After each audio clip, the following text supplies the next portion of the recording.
why is it, and maybe just my perception, that Scott Drew is maybe one of the most underappreciated coaches in the Big 12, if not, among good coaches in the country? Yeah, I don't know. I don't know. Y'all put that narrative on him. I mean, the job he's done over 17, 18 years at Baylor is probably one of the best coaching jobs ever. The level, how he has sustained success over 17 years is incredible. And he's done it the right way, handled himself the right way, great humility. He's had terrific players through there. He's actually changed the way he's played this year from a defensive standpoint. Not that they don't play the zone, but you're talking about limited possessions. He's a guy, I talk to from time to time, reach out to, and he's been really good to me. I know his brother well, and so his dad actually texted me after we won the Big 12 championship last year, which I never talked to Homer before in my life, and so that was cool. They got a good family. He's done an unbelievable job, and he's got his team. I don't know what other 2 or 3 in the country, probably one, 2. He's done a terrific job, and so I don't know. That's the narrative. I guess you could, not saying you personally, but just that, for whatever reason, people have said, I guess, over the years, but I've never seen that. I think he's creative defensively, zone, triangle 2 at times, in pass. Offensively, he's again had really good players and really does a great job of highlighting those guys, and so he's had a great run. I know we probably pay more attention to starting lineups than it's worth, but if you'll indulge me for a couple here. You historically do not seem to like to change your starting lineup, whether you go back to Solo's freshman year, to last year, to now this year. It took a while. What's your thinking on when to pull the trigger, or why maybe you don't do it when your fans are screaming at you? A few weeks earlier. They scream at me all the time, really since about a week after I got here.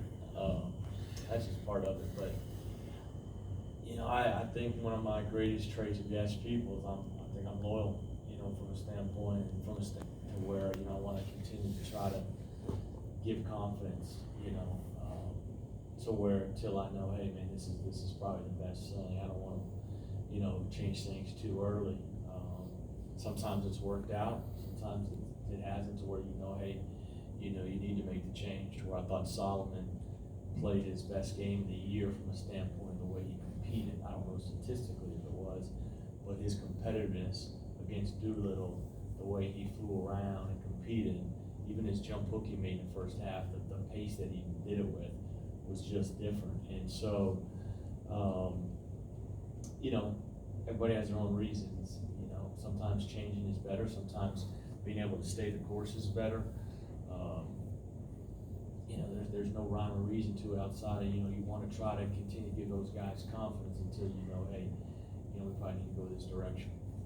I think when either we or fans talk about changing a starting lineup, people talk about it as pieces rather than you moving a person in and out of that lineup. Yeah. What's the locker room dynamic of navigating a starting lineup change? Even if a guy takes it well, it's still going to be perceived that probably is a demotion to some degree. Yeah, like I talked to Solomon. When I met with Solomon, it was more about, hey, you got to handle this the right way because we need you. We need the things you bring to the table when you're right. And to his credit, man, he's handled it great. And like I said, he really responded well. And this is a game against Baylor where, we're going to use physicality and size against Gillespie and Clark and Vital, and those guys. And so, but that's the thing, they are people. They are 18, 21, 22-year-old kids, and I'm always going to try to look out for their best interests. That's how I've always been. It's what's important to me, regardless of what everybody says about me. And so, the locker room, you're obviously going to have, they're going to be upset and frustrated a little bit, but, if you handle it the right way, you can come back around. You look at Terrence Lewis, and, I have my reasons with Terrence. If you talk to him, I'm trying to help him grow and mature in a lot of different areas. And the days he's ready, and he's been good for us. I thought he was terrific the other night because the one thing he does, he's an elite back cutter. And that's going to be important in this game, Wednesday night. but he made shots, he took good shots, he competed, and that's got to carry it over, do it again the next day. And so, everybody has their own story, but I try to be as loyal as I can to those kids. We talked about it on Saturday about how this team might have to just mix and match lineups a lot going forward. How much of an opportunity is it for Solo, who obviously is going to be the highest profile change, if he sets a positive example for being able to take a different role or be able to have your playing time be more variable throughout the locker room when he's a 4-year guy? What kind of example can that set for everybody to have to be able to roll with punches a little bit? Yeah, I think that's part of it. I mean, you go back, it's going to be like that. And if you want to be a part of something special, if you want to be a part of an elite team or a special team or NCAA tournament team, then you're going to have guys have to handle things a certain way and handle them with not that they're not frustrated or it's not tough to deal with, because they can always, I tell them they can always come in and close my door and talk to me about anything, and they know that. But Mariel Shayok last year, we're playing at Ole Miss. I sat him for 17 minutes because we were playing great, okay? And he texted me after the game saying, "Hey man, coach, I get it. I'll be ready to go. So hopefully this could show everybody, be an example for everybody." And so I think Solomon, the way he handled it was a great example. I mean, he was into the game. There's a great picture of Zion dunking at the end. Solo's screaming up. And that's how we have to be. And because this team, there is certain games that, we went small for that group, and they were really good the first half for us. After they weren't early, but I stayed with them, and then they kind of flipped the tide of the game, and we were able to take off and play really well. And so, every game's going to be so different, whether do you need physicality, do you need defense, do we need to spread the floor as best we can, and guys just have to buy into that. When you do that, man, it makes things obviously easier to coach, but it gives us a chance to be good. Iowa State hasn't had it, I'm sorry. You're fine. Go ahead. Iowa State hasn't had a ton of success at Baylor recently, and it's predates you. Yeah, that's fine. Way back when. No, it does. Yeah. I mean, I know the history. Okay. So I know I wasn't shot. I did. Anyway, of the games that you've played down there, which one annoys you the most? Shoot, I think we've lost every game on a possession, haven't we? I mean, pretty much. In 4 years, I think every game came down last possession. Maybe one game, at the end. Oh man, I could go back to my first year here. I mean, we had it. I think Nader shot it really, really well down there that year. Then, the second year, obviously the third year may have been a little different, but the third year we played well for stretches. And then last year, I know my second year, I know LeCompte made a big play at the end of the game to win it. And then I know last year, they made a big play, and then, you got to watch the replay on that, But man, we've played 3 really, really good games down there, and so hopefully this one we can get over the hump. The maddest you got after one of those games, I went back and looked, as you were pounding the table, it was the game where you guys inbounded the ball and took off running, and then the ref stopped the play. Remember that? Yeah, that was Montana's senior year. Okay. So we're playing off a live break, and I don't know, maybe that's me having me my second year in the conference championship game. They stopped it too, but we're in a live break, either down 1-2, tied, whatever, and they make us go dead ball now to go to length of the floor. So that was tough, because now you're going against a set defense instead of Monte against a broken defense. But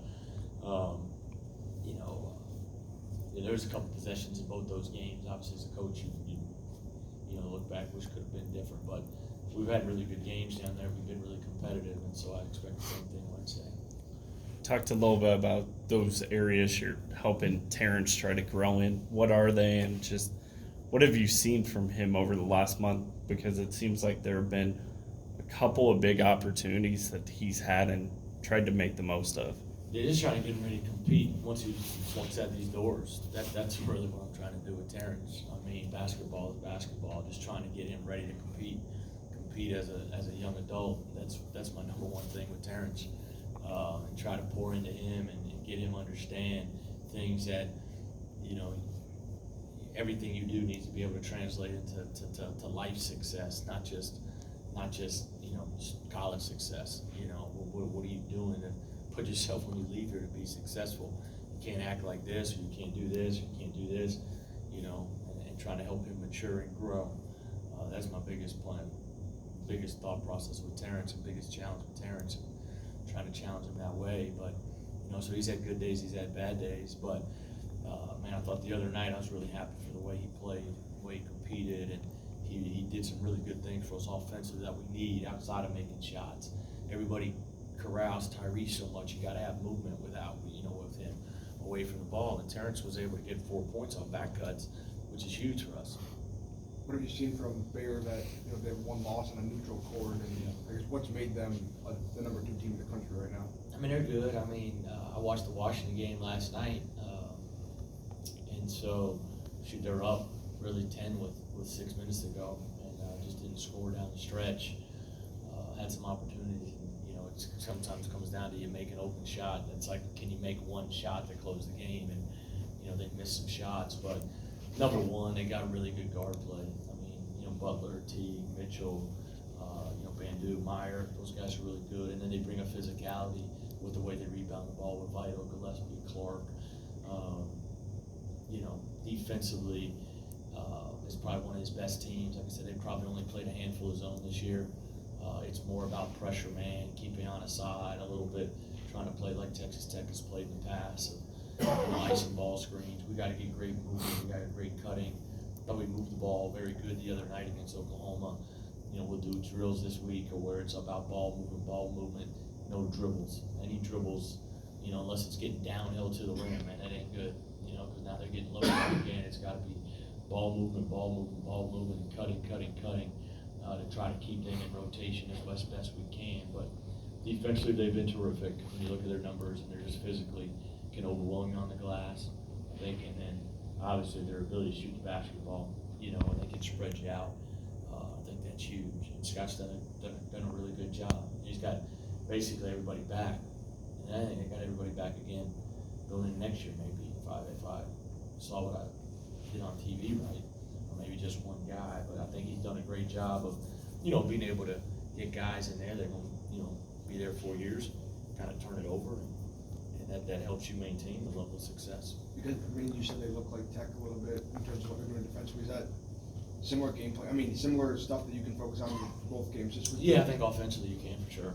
You know, so that kind of helps. You know, and I don't want to pat them to where them and Tech are just status quo defensively, but they are trying to do a lot of things from a standpoint of their ball pressure, trying to keep you on the side, ice ball screens, things like that. And so it does help because hopefully it's not as big of a, you know, the Tech game's a 3 o'clock afternoon game on Saturday, so it's, you don't have a lot of time to prep for that. You got a little bit of time, but hopefully some of the stuff we do against Baylor can help.